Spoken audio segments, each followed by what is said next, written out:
Yiminyaka esixhenxe intombazane eyayiseze ngobuso ezweni uInene Mrwetyana wabulawa ngendlela ebuhlungu kakhulu.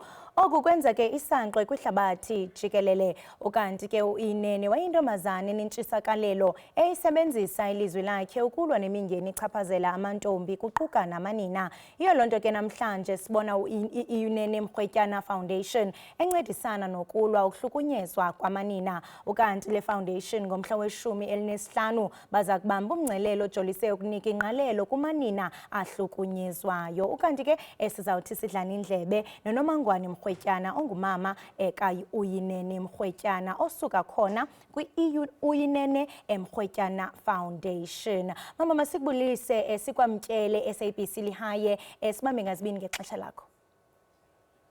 Enkosi kakhulu Kholosa, ndibulise kuwe, ndibulise kunye nakubo ababukeli be-SABC, ndibulise amanina uMzantsi Afrika ngokukhethekileyo ngale Women's Month. Ndibanqwenelela okuhle kodwa enkosi ngeli thuba, siyabulela kakhulu. Kubulela thina. Mama niqinisekisa njani ukuba amanye amaphupha uInene neenjongo zakhe ingakumbi kwimiba echaphazela amanina ayaphumelela noba mhlawumbe akasekho kweli lenyama? Enkosi Kholosa, busutshilo ke wathi emva kokuba ubomi bukaUInene bathathwa ngendlela ekhohlakele kakhulu. Sagqiba silulusapho lakwaMrwetyana ukuba sibe nale foundation siyibize ngokuba nguInene Mrwetyana Foundation. Isizathu soba sibe nale foundation kukuqhubeka nentlonzo eyayisentliziyweni kaUInene ukulwa yonke imigilamkhuba engqamene namanina. So le foundation ke iqhubekeka nalo msebenzi wokuba silwe lo mgilamkhuba wokuhlukunyezwa kwabanina nabantwana eMzantsi Afrika, umkhuba oqhubekekayo umhla nezolo. Siyi-foundation ke siye saqonda ukuthi masisebenze nezikolo, sisebenza nabantwana abangabafana ngoba wena Kholosa ingxaki kuyabonakala uba ikakhulu ilapha kweli cala lootata. Sagqiba siyi-foundation ukuthi makhe singqamane ngqo nabantwana abangabafana. Saye ke Kholosa siyi-foundation saba nequmrhu lebhola eliphaya kuCentane esilibiza uInene Football Club. Apho it's not only about ukuba kudlalwa isoka, siye sibafundise indlela yokuphatha amanina, siye sibafundise indlela yokubaluleka kokuba bangabi yipati yoba baphele benabo bebulala abantwana abangamantombazana, indlela yokuphatha umntwana oyintombazana. So kwelo phulo ke sisebenza nezikolo, sisebenza needyunivesithi, sisebenza nabahlali nabazali, indlela yokukhulisa abantwana, ngoba into esiyiqaphele kuba le nto iqala ekhaya ngendlela abantwana abangabafana abakhuliswe ngayo. Bakhuliswa ngendlela yoba bona bazibone bengathi bangaphezulu kwaba abangamantombazana, aba bangamantombazana bangabenza nantoni na. Enye yezo ndlela ke Kholosa yile sizawuba nayo ngomhla we-15, siphinde ngomhla we-22 sibe seKapa, apho siye siphinde sibize ilizwe lonke sithi masiphindeni sihlale phantsi, masijongeni sindawoni ngoku, zeziphi izinto esinokwenza bhetere ngazo ukuze lo mgilamkhuba wokuhlukunyezwa koomama nabantwana uphele nya eSouth Africa. Ngale 15 ka-Agasti ke sibize uZosibini Thunzi esimaziyo ukuba wayengu-Miss South Africa, Miss Universe ngo-2019. Enye yezinto ngexesha ewaye engenelele olukhuphiswane wayegxile kakhulu kwindaba ye-gender based violence nendlela yokuphathwa kwabantwana kunye namanina. So sabe sinaye ke ezothetha noluntu ukuthi zeziphi izinto ezinokwenziwa ukuze lo mgilamkhuba we-gender based violence ufikelele esiphelweni. Eyona nto nyhani mama esifuna ukuyibona kukuba lo mkhwa siwusiphule nengcambu. Kodwa sisabona into yokubana after iminyaka wasweleka kabuhlungu uYinene. Sisathe gqolo sibona amanina namantombazana amancinci eqhubeka ebulawa. Uye wathetha malunga nokuba nizawundwendwela izikolo kuba apho niyena bekanti nibona ingxaki khona kukubantwana bangamakhwenkwe asakhulayo. Mhlawumbe ke ndiyafuna into yobana usinabisele ngakumbi into yokubana mhlawumbe nizawuxoxa nesikolo kanye ninenzame zokuba mhlawumbe imfundiso ekumila kunje ikwazi into yokubana ibe kwi-curriculum yezemfundo ezikolweni. Enkosi Kholosa. Sesinawo umsebenzi esiwuqalile kwizikolo. Sinazo izikolo esisebenza nazo phaya kwisiphaluka saseNgqushwa, omaNathaniel Phamla. Sinazo izikolo esisebenza nazo apha eMonti, kuCentana apha azalwa khona uYinene. Sinazo izikolo esikhona kuzo. Apho siye senze khona ikakhulu sigqile kule nto kuthiwa zii-consent talks, uba abantu abaye uyifumanisa ukuthi abayiqondi kakuhle indaba yoba phambi kokuba wenze nayintoni na umntu olunina kufanele uba ufumane imvume kuqala kuye atsho ukuba ewe. So sifundisa ke esikolweni malunga naloo consent yokuba uewe nguewe, uhayi nguhayi. Eyona nto ke eziba utshile phaya phambili ekubudeni bexesha sengaske le ndaba yemfundiso ye-gender based violence ingaba yiyo iphathi ye-curriculum. Yeyona nto siyibawelayo sonke futhi sizi-NGOs ezilapha ezisebenza malunga nale nto ye-gender based violence.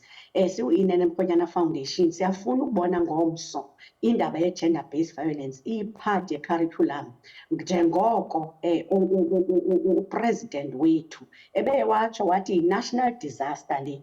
Into ethetha ukuthi le nto lena ichaphazela iSouth Africa yonke, simele uba siphakame. And njengoba sesitshilo ke siqaphela uba le nto ngaske iqale besakhula abantwana, ngoba ezinto ziqala phaa emfundisweni. Le nto amaNgesi nawuthetha ngee-patriarchal norms, into ethetha ukuthi abantwana abangabafana bazibona bona bengenza nje nakanjani. Seyingaske ingangena nasezikolweni khona ukuze kwi-curriculum khona ukuze abantwana bafunde ukuba akulunganga ukuphatha kakubi umuntu wesifazane kunye nabantwana abangamantombazana.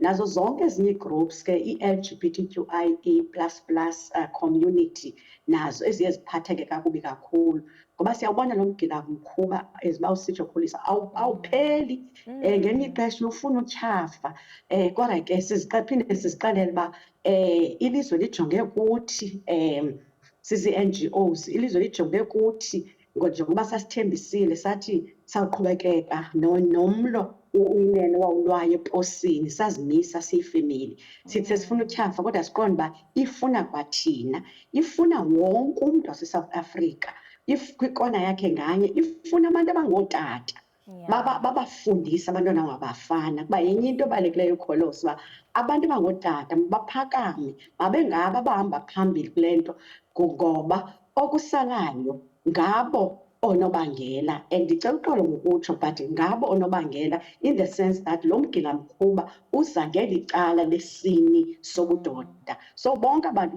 besisini mabaze ngaphambili sitsho singamanina.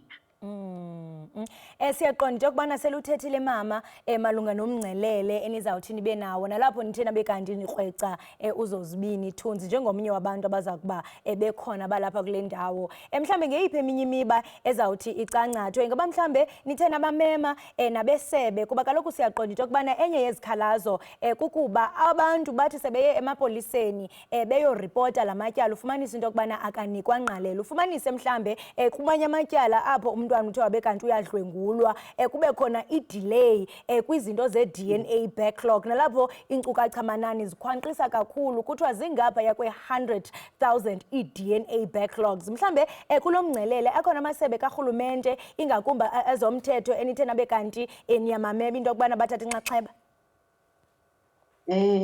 Enkosi Kholosa, ucangcatha kumba obaluleke kakhulu, kuba enye yenhloso zethu ngalo mhla we-15 kukuba wonke umntu, le nto sithi zonke izi-stakeholders ngesingesi, ezisebenza ne-gender based violence ngaske zibe khona.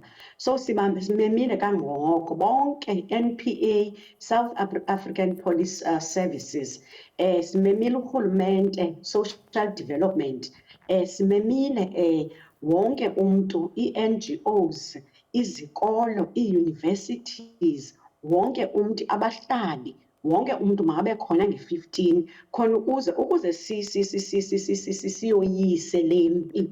Ndinento ethi simele uba sonke sidibanise iintloko sithi sibheka phambili kanjani.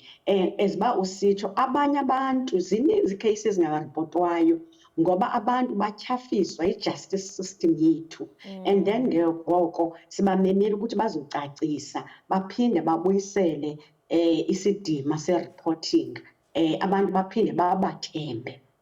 So wonke umuntu uyamenywa abe khona ngalamini. Sizabe sicangatha kanye kuloo miba ye-justice system and what action can be put in place. Mhlambe mama xa siqale siqongqotha nifuna nje ngokumemelela into yokubana abantu mabaphume ngendlu nabo abasebenza kwimibutho engenzi inzuzo nabesebe namasebe kamarhulumente xabe. Mhlambe nifuna abantu baphume befumbathe ntoni apha ingakumbi amadoda njengokusitsho into yokubana ngabona abantu abakhokela lo mkhwa. Enkosi Kholosa.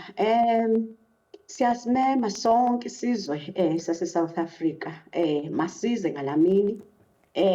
Akungenwa ngamali, akho nto ingenisa ngamali. Wonke umuntu nje uyeza ezonika inkxaso, ezobonisa inkxaso kwabo baswelekelweyo nabo bangamaxhoba e-gender based violence. Bezozimisa ukuthi thina sifuna utshintsho. Sinento ethi kwa uba khona kwakho kwi-message uyathetha ukuba nawe uyinxalenye yabantu abafuna lento. Into yabikhona nje kukuba umuntu uyafaka nje ngqoweni malunga nento zanxitywa nazo zinye izinto. But ke kahle Kholosa siyamema isizwe South Africa masize sizobonakalisa inkxaso kwabo bashiywayo ngabantwana, not uyinene yedwa kodwa bonke abantu abashiywa ngabantwana.